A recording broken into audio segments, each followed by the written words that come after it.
بسم اللہ الرحمن الرحیم۔ السلام علیکم ورحمۃ اللہ وبرکاتہ۔ الحمد للہ رب العالمین والصلاة والسلام علی سید المرسلین محمد وآلہ واصحابہ اجمعین، اما بعد۔ دعاؤں کا سلسلہ۔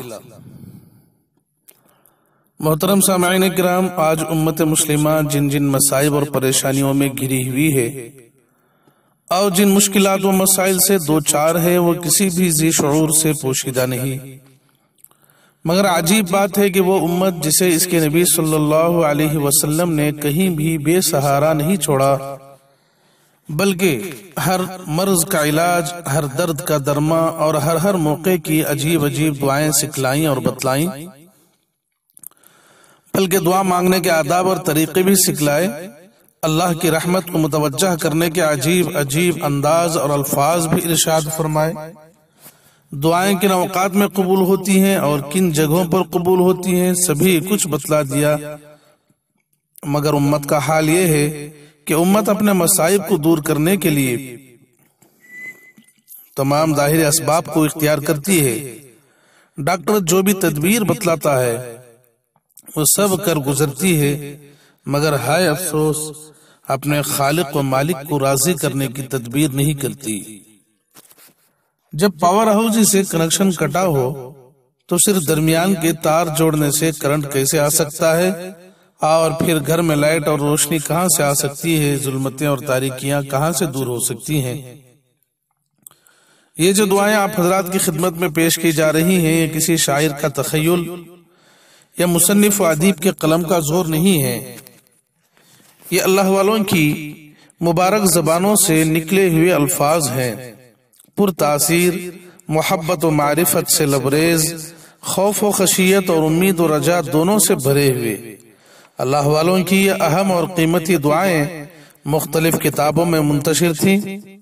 مخدوم گرامی قدر حضرت مولانا مفتی محمد عمر جون پوری زیدہ مجدہم وعمت فیوزہم خلیفہ حضرت قاری امیر حسن صاحب رحمۃ اللہ علیہ نے ان دعاؤں کو یکجا کیا ہے، اور اسی میں سے وقتاً فوقتاً آپ حضرات کی خدمت میں دعائیں پیش کی جا رہی ہیں۔ اور آج اب جو دعا آپ حضرات کی خدمت میں پیش کرنا ہے، وہ ایک مایوس انسان، مصیبت زدہ، پریشان حال آدمی کے لیے بہت بڑا سہارا ہے۔ آدمی مختلف موقعوں پر اتنا مایوس ہو جاتا ہے کہ اب اسے کوئی سبیل نظر نہیں آتی کہ میں اب کیا کروں، بالکل مایوس ہو جاتا ہے۔ تو ایسے موقع پر اس دعا سے فائدہ اٹھائیں، اللہ کی رحمت کو اپنی طرف متوجہ کریں۔ امید ہے، بھرپور امید ہے اللہ کی ذات سے کہ صحیح مانگی ہوئی، صحیح توجہ کے ساتھ مانگی ہوئی، تڑپ کے ساتھ مانگی ہوئی دعا کبھی رائیگاں نہیں جائے گی۔ واقعہ ہے کہ ایک بزرگ فرماتے ہیں کہ مجھ پر ایک مرتبہ خوف کا شدید غلبہ ہوا، میں پریشان ہو کر بغیر سوارے اور توشے کے مکہ مکرمہ چل دیا۔ 3 دن تک اسی طرح بغیر کچھ کھائے اور پیے چلتا رہا۔ چوتھے دن مجھے پیاس کی شدت سے اپنے ہلاکت کا اندیشہ ہو گیا، اور جنگل میں کہیں سایہ دار درخت کا بھی پتہ نہ تھا کہ اس کے سائے میں کہیں بیٹھ جاتا۔ میں نے اپنے آپ کو اللہ کے سپرد کر دیا اور قبلہ رو ہو کر بیٹھ گیا۔ مجھے نیند سی آ گئی تو میں نے خواب میں ایک شخص کو دیکھا کہ میری طرف ہاتھ بڑھا کر کہا، لاؤ ہاتھ بڑھاؤ۔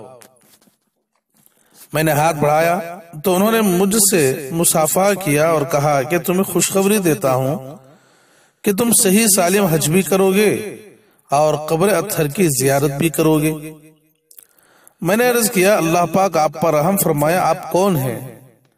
فرمایا، میں خضر ہوں علیہ السلام۔ میں نے عرض کیا کہ میرے لیے دعا کیجئے۔ فرمایا، یہ الفاظ 3 مرتبہ پڑھو۔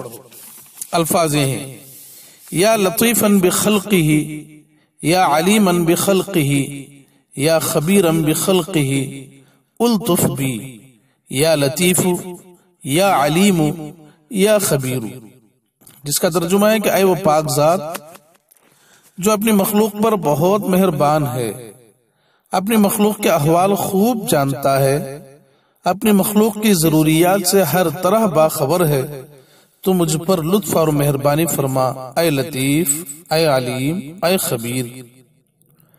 پھر فرمایا یہ ایک تحفہ ہے جو ہمیشہ کام آنے والا ہے، جب تجھے کوئی تنگی پیش آئے یا تو کسی آفت میں گر جائے تو ان کو پڑھ لیا کر، تو تنگی رفع ہو جائے گی اور آفت سے خلاصی ہو جائے گی۔